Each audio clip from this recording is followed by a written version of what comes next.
Sunstone's drilling in Ecuador across two projects, El Palma in the northern part of Ecuador with one rig, and a couple of rigs drilling on two targets at Bramaderos in the southern part of Ecuador.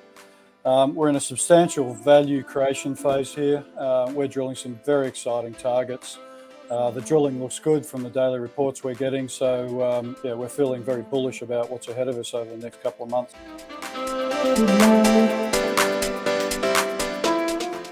Yes, that's very significant. So this is hole 10 at Limon.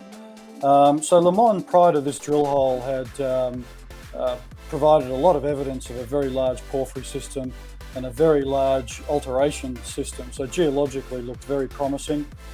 We had actually sampled a trench at surface that delivered 100 metres at 0.7 gold and 0.23 copper back in the early days. So we followed that up, and we've delivered a result that's delivered over 70 metres of 0.9 gold equivalent from a well-mineralised porphyry very close to surface.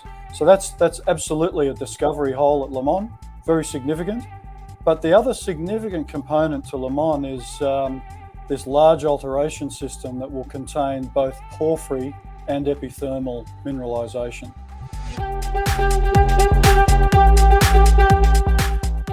Epithermal systems often sit above or next door to porphyry systems around the world. So some great examples, the Tujuh Bukit deposit, for example, in Indonesia, that the Sunstone team were involved in the discovery of that when they were with Intrepid Mines. And that had a large gold-silver epithermal system sitting above a gigantic copper-gold-silver porphyry system.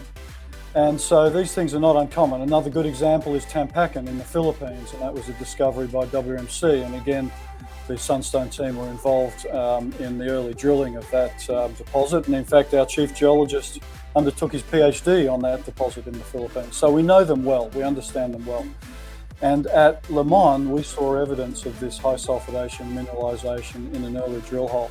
So we're now following that up. We're just about to complete the fourth shallow drill hole on that target. We'll drill one more, and then we'll move the rig back to chase up the results from the porphyry, hole 10, and while we're waiting for the assay results for that high sulfidation. So this is very much a, let's move the rig between the porphyry and the high sulfidation follower.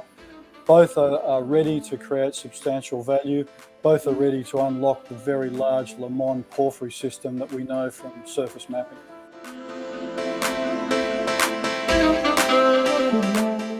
Yeah, so resource growth updates. So we released a resource in December, the inaugural resource for just the Brahma Alba target at Bramaderos, and that was 2.7 million ounces gold equivalent.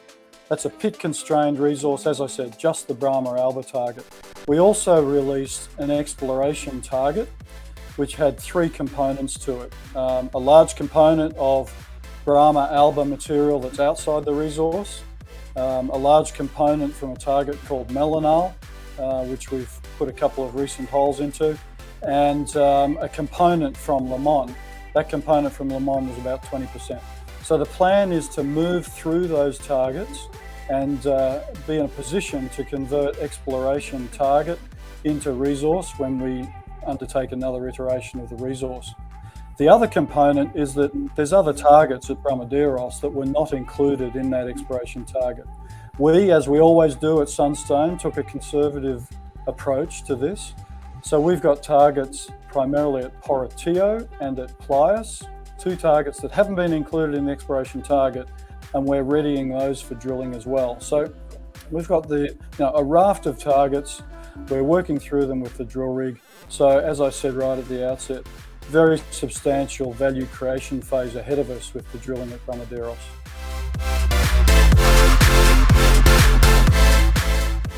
Yes, El Palma. So we've got one rig operating at El Palma.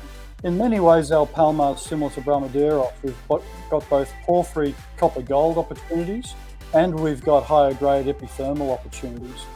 So we drilled the main El Palma target, T1. We've released the results on that. We then moved to the east and drilled a new porphyry target, and we're expecting to have assays back from that drilling towards the end of the month, and we'll put those into the public domain. And now we've moved the rig to the north, where we're drilling epithermal targets that are defined at surface with grades up to 6 grams of gold.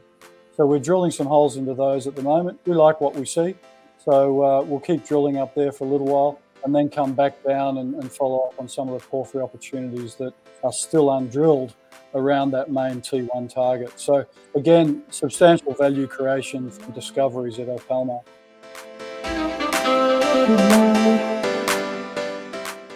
Yeah, our financial position is very strong. So at the end of December, and as reported in our last quarterly, we had 11.2 million in cash and shares. Those shares are fully tradable. And so very strong cash position. Our burn rate during the December quarter was high because that captured the drilling for the mineral resource estimate. And so you've got 4 rigs hammering away there at Bramaderos. The holes are closely spaced, so you have very short moves and you're churning out a lot of meters. So your burn rate is naturally higher than what it's going to be when you're in the discovery and value creation phase as we are now. So very well funded. We don't have any plans to go out seeking capital in the short term.